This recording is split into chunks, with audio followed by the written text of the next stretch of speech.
이사야서 말씀하고 누가복음 말씀을 같이 봉독을 했어요. 이 말씀 가지고 신앙의 꽃이라고 하는 제목으로 우리 하나님의 말씀 증거하겠습니다. 제가 지난 몇 주간 기독교 베이직에 대해서 좀 말씀을 전했죠. 우리가 기독교인이 되면은 구별되는 4가지 요소가 삶에 들어온다 그랬어요. 첫 번째는 세례에 대해서 이야기를 했죠. 여러분, 세례를 통해서 제가 계속해서 강조했던 게 뭐냐면 예수 사건에 휘말린다. 우리가 세례를 받는다고 하는 것은 그냥 뭐 물을 여기다 뿌리는 게 아니고 예수 사건에 우리가 이제 휘말리게 되었다라는 것을 우리가 선포하고 우리가 이제 인식하게 된다는 것이라 얘기했습니다. 그리고 난 다음에 우리 성경에 대해서 봤죠. 자, 여러분, 그렇죠. 예수 사건에 이제 휘말리고 나면은 내가 왜 이 사건에 휘말리게 됐지? 거기에 대한 의미, 그리고 이 사건에 휘말리고 난 다음에 쭉 세월이 지나서 어떠한 결론, 어떠한 결과가 우리 삶 속에 있을까라는 궁금증이 당연히 있게 되겠죠. 그렇기 때문에 그러한 궁금증과 그러한 의미를 찾기 위해서 우리는 성경을 들여다보지 않을 수 없다 그랬습니다. 그래서 그리스도인은 성경을 본다.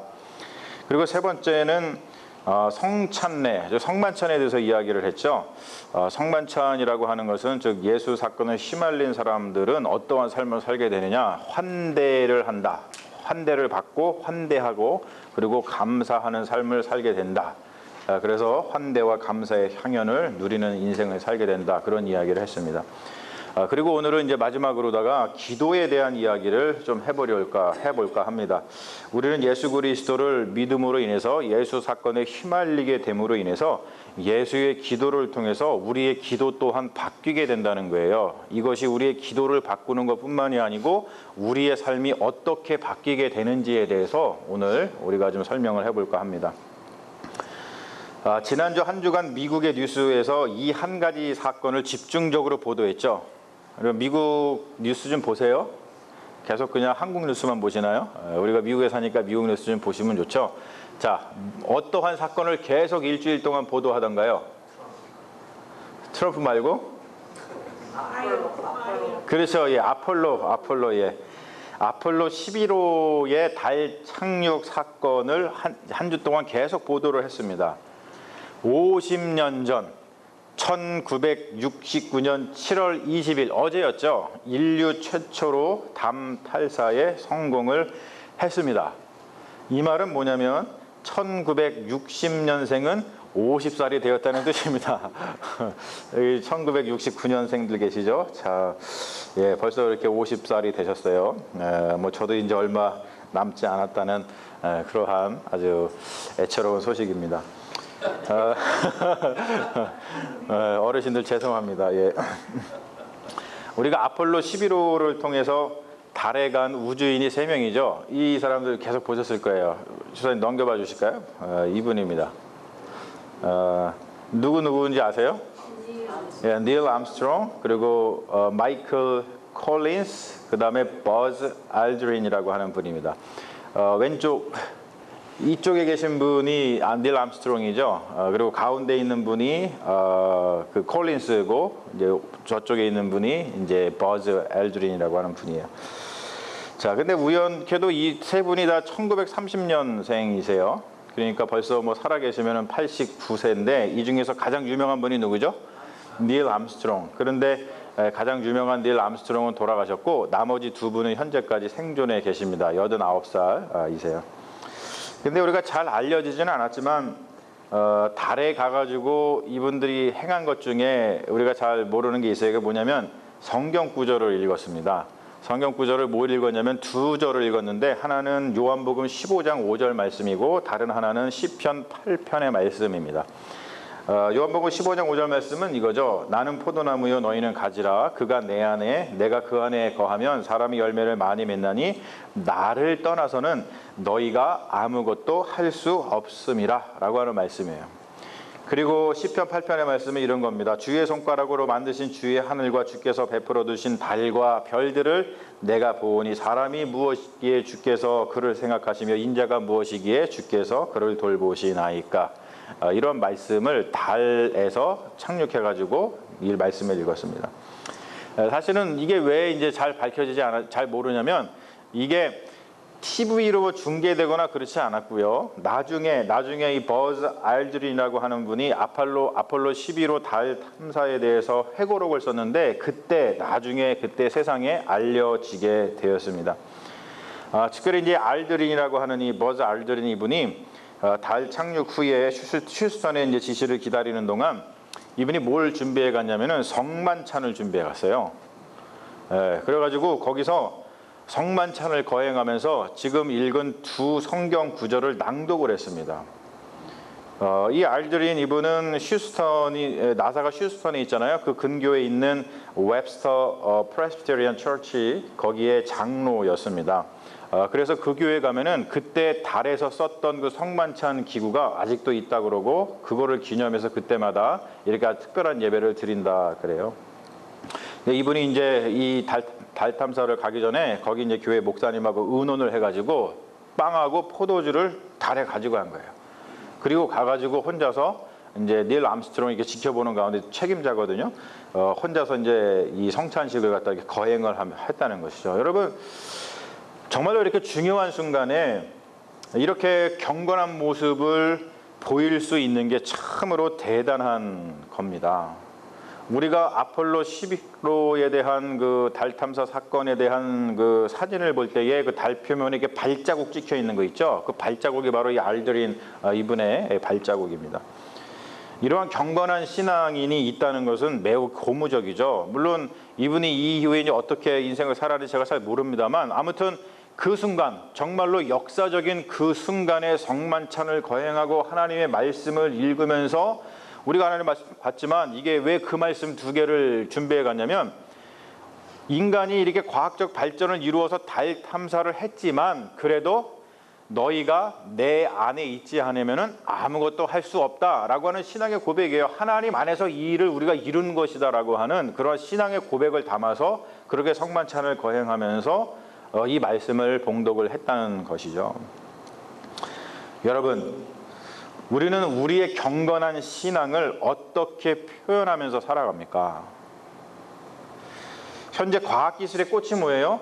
우주 탐사입니다. 우주 탐사의 발전은 그 나라의 과학기술의 수준을 보여주죠.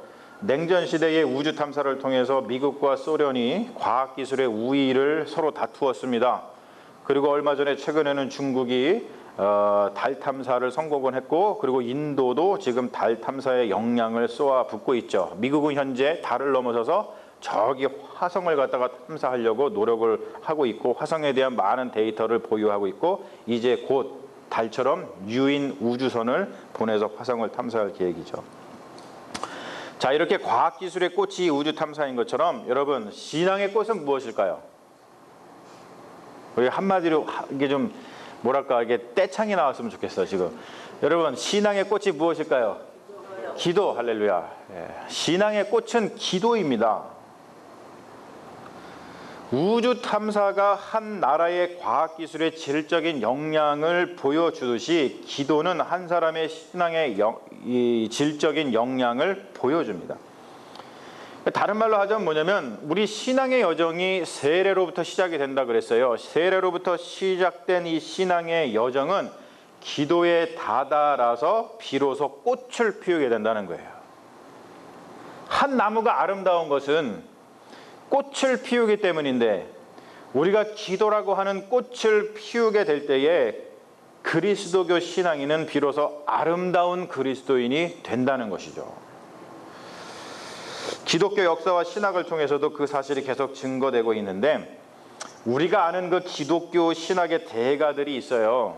뭐 어거스틴도 그렇고 뭐 여러 그 기독교의 신학의 대가들이 있습니다. 그들의 마지막 신학 여정은요, 기도를 지목하고 있고 기도를 통해서 그들의 신학 여정을 마무리하는 것을 볼 수가 있습니다.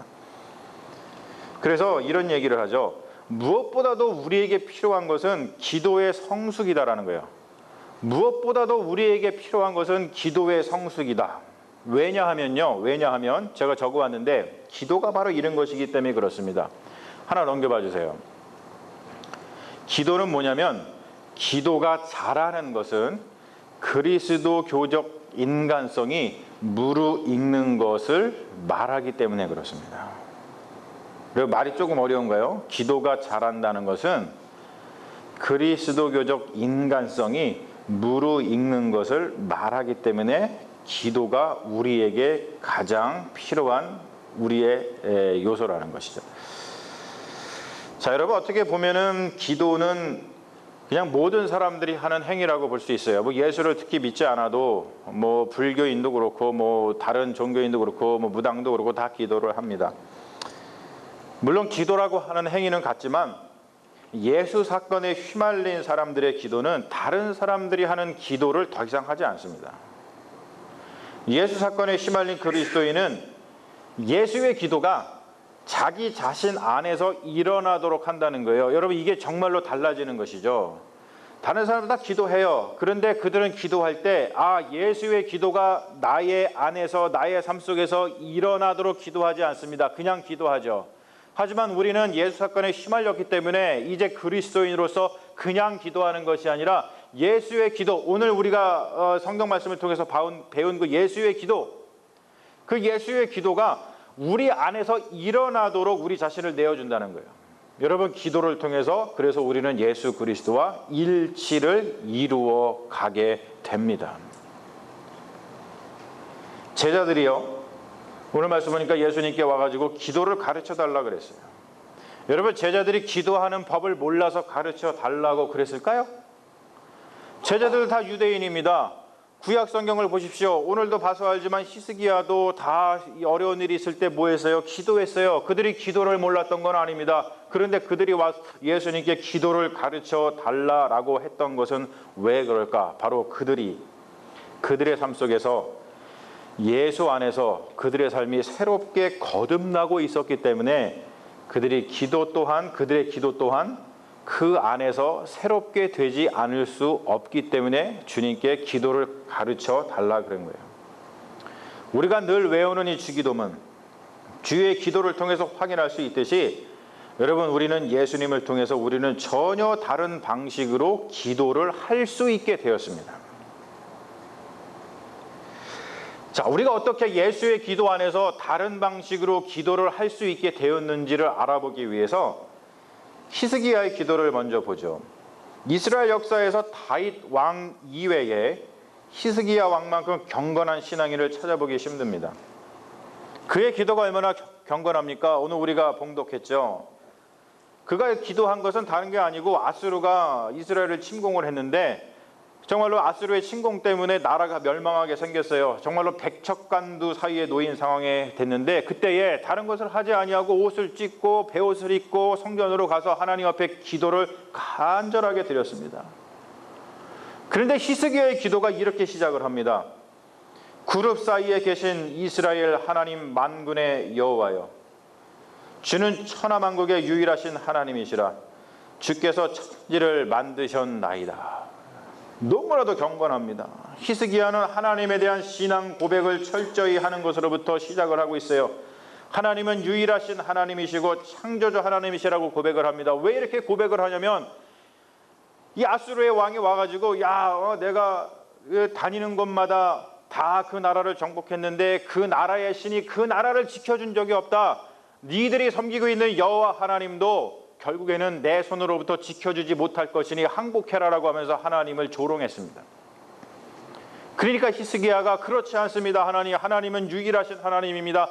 하나님은 온 천하를 지으신 창조주 하나님이십니다. 이런 경건한 고백을 하면서 기도하는 거예요.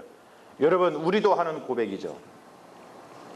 그런데 여러분, 우리가 주목해서 봐야 될 것이 뭐냐면 누가복음에서 본 예수의 기도는 이 히스기야의 기도와 매우 다르다는 거예요. 예수의 기도가 어떻게 시작을 하는지 한번 보십시오. 어떻게 시작해요? 아버지라고 시작을 해요. 아버지.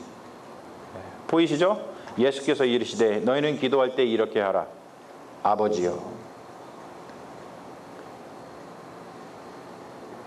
이러한 예수의 기도 안에서 하나님은 우리의 아버지가 되십니다.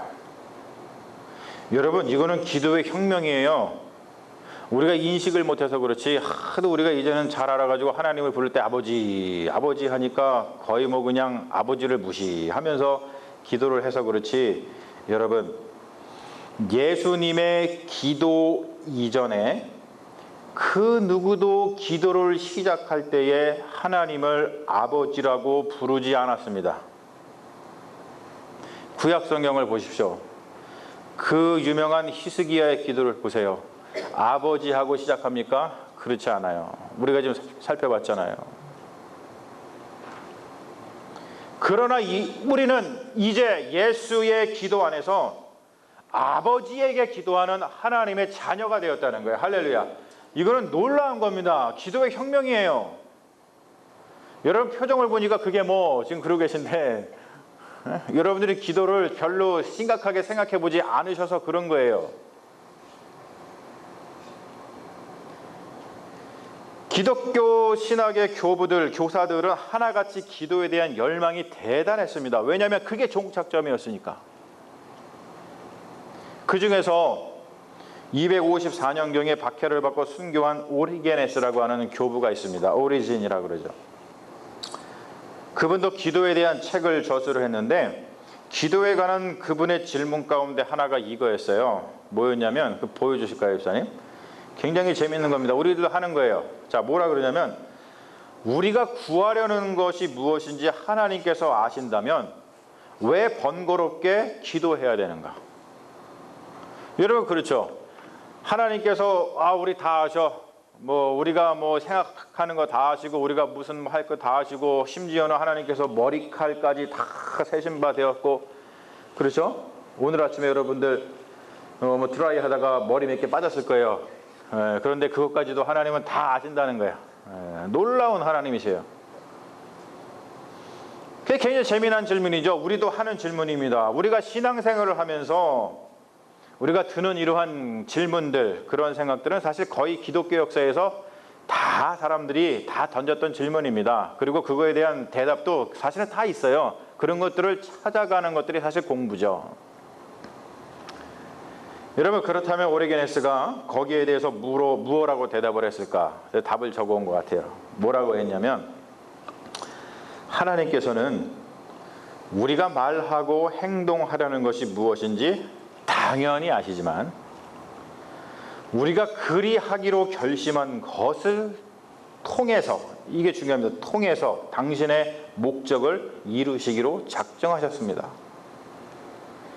그래서 하나님께서는 어떠한 일을 일으키거나 치유나 화해를 이루거나 세상을 좀 더 나은 곳으로 바꾸려고 하실 경우, 여러분의 기도가 그 일을 일으키는 일련의 원인이 되도록 선택하십니다. 여러분이 좀 어렵나요, 말이? 제가 이거를 좀 다른 말로 표현을 하자면 뭐냐면, 하나님은 우리가 어떠한 일을 할 때에 주체적으로 하기를 원하신다는 거예요. 주체적으로. 어떠한 일이든지 사실은 여러분 하나님이 그냥 하실 수 있어요. 하나님이 그냥 마음대로 하실 수 있어요. 우리의 뭘 이렇게 물어보거나 그러지 않고 그냥 하실 수 있습니다. 그렇게 해도 우리가 할 말이 없죠. 여러분 옛날에 우리 한국에 굉장히 막 권위주의적인 시대고 가부장적인 그런 시대가 있었을 때에 어느 날 아버지가 들어오셔가지고, 그런 경험하신 분 계실 거예요. 아버지가 갑자기 짐 싸라 그러는 거예요. 아버지 왜요? 물어봤더니 집 팔았다. 그때는 아버지가요 그냥 마음대로 하는 거예요. 그러면은 가족들이 어떻게 해야 돼요? 그냥 아버지가 그렇게 집 팔았나 보다 그러니까 투덜투덜대면서 그냥 그 물건 살림살이를 쌌습니다. 그리고 이사를 갔어요. 그런데 여러분 하나님은 우리를 그렇게 소외시키지 않으신다는 것이죠. 옛날에 아버지는 그렇게 소외를 시키고 그래가지고 뭔가 일을 할 때 자기 마음대로 하니까 엄마가 가슴앓이 앓다가 엄마가 정말로 그냥 이 화병 돋아갖고 돌아가실 지경이었는데, 하나님은 우리를 소외시키지 않으신다는 거예요. 당신이 무슨 일을 하실 때, 여러분 이거는 굉장히 따뜻한 의미를 지니고 있습니다. 굉장히 따뜻한 말입니다. 사람이 외로움으로 죽어갈 때 나타나는 현상이 뭔지 아시죠? 소외입니다. 소외. 사람은 소외를 당할 때 가장 비참해요. 누군가를 소외시키는 행위는 가장 비인간적인 행위입니다. 그러나 하나님은 어떠한 일을 행하시든지 우리를 소외시키지 않으신다는 것이죠. 우리가 그 일의 주체가 되어서 그래서 삶의 보람을 느끼게 하신다는 거예요. 여러분 자녀들 키워보셔서 아시잖아요. 자녀들 보고 야 얘들아 내가 아빠 엄마가 하는 거 봐라. 그리고 보고 있을 때 기뻐합니까? 아니죠. 아버지가 이렇게 했으니까 너도 해봐. 그러면서 그 아이가 뭔가를 해서 성취돼서 내가 해냈다라고 하는 그 성취감이 있을 때 기뻐합니다. 여러분 얼마나 따스한 하나님의 마음입니까? 예수의 기도 안에서 우리가 기도할 수 있게 되었다는 것은 우리가 하나님께 소외되지 아니하고 하나님 안에 거하게 되었다는 것을 말하고, 그리고 그와 같이 우리도 다른 사람들을 소외하지 않겠다는 다짐을 갖는 것이기도 합니다. 여러분 세상이 왜 이렇게 어지럽고 힘듭니까? 뉴스를 틀어보세요. 다 다툼뿐이에요. 그게 뉴스야. 원래 뉴스는 좋은 소식이어야 되는데 뉴스를 틀면은 다 다툼, 죽였네 살렸네. 왜 이렇게 세상에는 다툼이 많습니까? 모두 다 소외 때문이죠. 소외. 누군가를 소외시키려고 하는 사람, 그리고 소외당한 것 때문에 분노하는 사람들의 그 다툼의 이야기를 이 세상을 가득 채우고 있어요. 일본이 지금 일으키고 있는 무역 전쟁의 내용도 뭡니까? 분쟁의 내용도 결국 한국을 소외시키겠다는 전략입니다. 거기에 또 한국 사람들은 어떻게 분노합니까? 그래, 니네가 소외시켰으니까 우리도 소외시킬 거야. 그래서 하면서 하는 게 뭐예요? 불매운동이죠. 이렇게 소외가 난무하니까 결국 여러분 다툼만 늘어갈 뿐입니다. 요즘 문제가 되고 있는 트럼프 대통령의 발언도 모두 누군가를 소외시키는 발언입니다. 말도 안 되는 얘기를 하잖아요. 난민 출신 국회의원들에게 니네 나라로 돌아가라 라고 하는 발언은 굉장히 부적절한 겁니다. 그들을 소외시키고 있기 때문에 그래요. 예수의 기도 안에서 아버지께 기도하고 있는 그리스도인들이 그러한 소외에 동참을 한다면 여러분 그들은 기도를 잘못 배운 것입니다. 그들은 예수 그리스도 안에서 기도하는 게 아니에요. 여러분 기도라고 다 같은 기도가 아닌 것을 우리가 깨달아야 됩니다. 우리는 예수의 기도 안에서 저 멀리에 있는 하나님께 기도하는 것이 아니라 예수의 기도 안에서 바로 내 곁에 나와 함께 계시며 나를 소외시키지 않으시고 나를 품어 안으시는 아버지께 기도할 수 있게 되었다는 거예요. 그래서 우리는 모두 제사장의 기도를 드리면서 우리가 다 제사장의 역할을 하면서 살아갑니다. 여러분 제사장이 뭡니까? 이 세상의 고통과 이 세상의 공경을 하나님께로 가져와서 하나님이 치유하시도록 그것을 내어드리는 거예요. 그런 것처럼 우리는 기도를 통해서 이 세상의 고통과 이 세상의 공경을 하나님께로 가져갑니다. 그래서 예수의 기도 안에서 드리는 기도는 필연적으로 다른 사람들과 평화를 이룰 수밖에 없는 거예요. 예수 사건에 휘말린 사람들은 기도를 통해서 그리스도 교적 인간성을 그리스도의 장성한 분량이 충만한 데까지 그렇게 무르익게끔 기도를 통해서 우리의 인생을 이끌어 갑니다. 하나님은 우리의 기도를 통해서 일하십니다. 하나님의 일에 우리를 동참하게 하신다는 거예요. 우리를 소외시키는 것이 아니라 우리가 그 일의 주체가 되게 하신다는 겁니다. 그래서 우리에게 기쁨을 주시는 거예요. 반대로 우리가 기도를 안 한다는 것은 기도를 안 하는 것을 통해서 상대방을 소외시키겠다는 마음의 불경입니다. 불경한 마음이에요. 난 기도 안 해. 넌 내 삶의 바깥에 있어. 나는 너를 위해 기도하지 않을 거야. 여러분 얼마나 불경한 마음입니까? 소외시키는 거죠. 사랑하는 여러분, 우리가 예수의 기도 안에서 기도하는 그리스도인이라면 우리가 예수의 기도 안에서 그냥 기도하는 사람이 아니라 예수의 기도 안에서 기도하는 사람이라면 우리는 삶 속에서 어느 누구도 소외를 시키면 안 됩니다. 특별히 여러분, 가족 간에 서로를 소외시키지 마십시오. 남편은 기도를 통해서 자기 자신이 하려는 일에 누구를? 아내를 동참시켜야 돼요. 그래야지 하나님 안에서 그 일을 같이 이루어가는 것이죠. 그리고 아내도 기도를 통해서 누구를? 남편을 자기가 하려고 하는 일에 동참을 시켜야 합니다. 그래야지만 여러분, 부부는 그리스도 안에서 일치를 이루어 가는 것이죠. 부부간에 서로 모르는 영역이 있으면 안 돼요. 우리 여성분들, 여기 가면은 그레인몰이 있어요. 그레인몰. 거기에 가면은 거기 모르는 영역이 있으세요? 네? 거기 가면 뭘 팔고 뭐 그거 다 아시잖아요. 그렇죠? 그런 것처럼 여러분의 남편의 모든 영역을 여러분들이 알고 계셔야 돼요. 남편도 마찬가지입니다.